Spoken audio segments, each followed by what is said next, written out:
Hello बच्चों, let's read this question. The question says which of the following substituted phenols is the strongest acid? Option A, B, C, D are given. The key concept for this question is acids. Now what are the acids which gives H positive ions in the solution that are called acids? Now phenols will be acidic when their conjugate base is stable. So phenol में क्या होता है हमारे पास, phenol क्या करता है, simple phenol की बात करें अगर हम तो H पॉजिटिव को लूज करने के बाद ये आयन बनाता है phenoxide ion. If the phenoxide ion is stable then it becomes more acidic. If the ion is unstable then it will be least acidic. So हम चेक करते हैं option by option. First option में हमारे पास phenol पे methoxy group लगा है, यहाँ पे OH और इसके ऑपोजिट OCH3. जो मिथॉक्सी ग्रुप होता है हमारा OCH3 ग्रुप, इसके पास प्लस आर इफेक्ट होता है. प्लस आर इफेक्ट का क्या मतलब है कि ऑक्सीजन के पास लोन पेयर प्रेजेंट होता है और ये क्या करता है, इस लोन पेयर को, इस रिंग को डोनेट कर देता है. सो इसमें क्या होता है,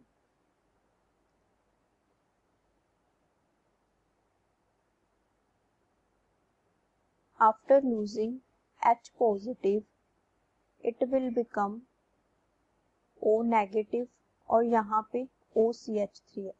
अगर ऑक्सीजन अपना लोन पेयर डोनेट करेगा रिंग को, then electron density on the ring will increase. तो इलेक्ट्रॉन डेंसिटी है जो रिंग पे इंक्रीज हो जाएगी. अगर रिंग पे इलेक्ट्रॉन डेंसिटी इंक्रीज होगी देन जो नेगेटिव चार्ज है ऑक्सीजन पे, negative charge on oxygen will get intensify. तो नेगेटिव चार्ज है वो डिस्पर्स होने की बजाय क्या होगा, इंक्रीज हो जाएगा. अगर नेगेटिव चार्ज इंक्रीज होगा तो जो हमारा आयन है वो क्या होगा, अनस्टेबल होगा, जिसकी वजह से जो हमारा कंपाउंड है वो क्या होगा, लेस एसिड. सो ये इसकी एसिडिटी को डिक्रीज करेगा. इसका मतलब ऑप्शन ए हमारा क्या हो गया, इनकरेक्ट, क्योंकि इसमें एसिडिक स्ट्रेंथ डिक्रीज हो रही है. नेक्स्ट हमारे पास क्या है ऑप्शन में, ऑप्शन बी में हमारे पास C2H5 लगा है, ऑप्शन सी में CH3 लगा है. इनको हम एक साथ डिस्कस करेंगे क्योंकि दोनों में अल्काइल ग्रुप लगा है. इसमें OH C2H5 है, इथाइल ग्रुप लगा है, एंड ऑप्शन सी में हमारे पास OH CH3 लगा. अब जो हमारा अल्काइल ग्रुप होता है उसके पास होता है plus I effect. Plus I effect का मतलब क्या हुआ, donation of electron to the ring, donation of electron to the ring. तो फिर से वही बात होगी, अगर रिंग के पास इलेक्ट्रॉन डोनेट हो रहे हैं, सो H पॉजिटिव को लूज करने के बाद, कोई भी एग्जांपल ले लेते हैं अल्काइल ग्रुप की, यहाँ CH3 ले लिया से हमने, H पॉजिटिव को लूज करने के बाद ऑक्सीजन पे नेगेटिव चार्ज आएगा. अगर हमारा alkyl group ring donate, electron donate कर रहा है रिंग को, तो फिर से जो नेगेटिव चार्ज है ऑक्सीजन का वो डिस्पर्स नहीं होगा. Negative charge on oxygen does not gate dispersed. तो नेगेटिव चार्ज है वो डिस्पर्स नहीं होगा. अगर नेगेटिव चार्ज डिस्पर्स नहीं होगा तो हमारा आयन फिर से अनस्टेबल हो जाएगा, which will decrease the acidic character of the substituted phenol. So इसका मतलब option B and C are also incorrect. उसके बाद बचा हमारे पास ऑप्शन डी जिसमें नाइट्रो ग्रुप लगा है. तो अगर हम बात करें ऑप्शन डी की, जिसमें हमारे पास क्या है, फिनोल रिंग के ऊपर नाइट्रो ग्रुप लगा है, तो आफ्टर लूजिंग H पॉजिटिव,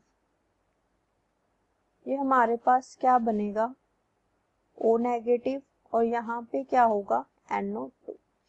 अब जो हमारा नाइट्रो ग्रुप है उसका माइनस आई इफेक्ट होता है। माइनस आई इफेक्ट होने का मतलब क्या है, इट विल विदड्रॉ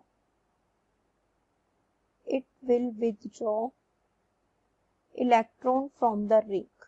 तो ये क्या करेगा, रिंग से इलेक्ट्रॉन विदड्रॉ करेगा। अगर ये रिंग से इलेक्ट्रॉन विदड्रॉ करेगा तो क्या होगा, negative charge on oxygen will get disperse.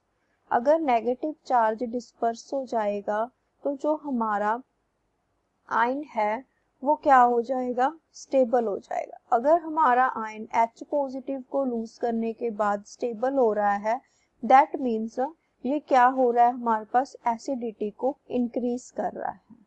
तो इसका मतलब nitro group at the para position वो क्या कर रहा है, फिनोल की एसिडिक स्ट्रेंथ को इंक्रीज कर रहा है। तो जो डी है हमारा ये स्ट्रॉन्गेस्ट एसिड होगा। तो कौन सा ऑप्शन करेक्ट हो गया, option D is the right answer. Hope you understand. Best of luck.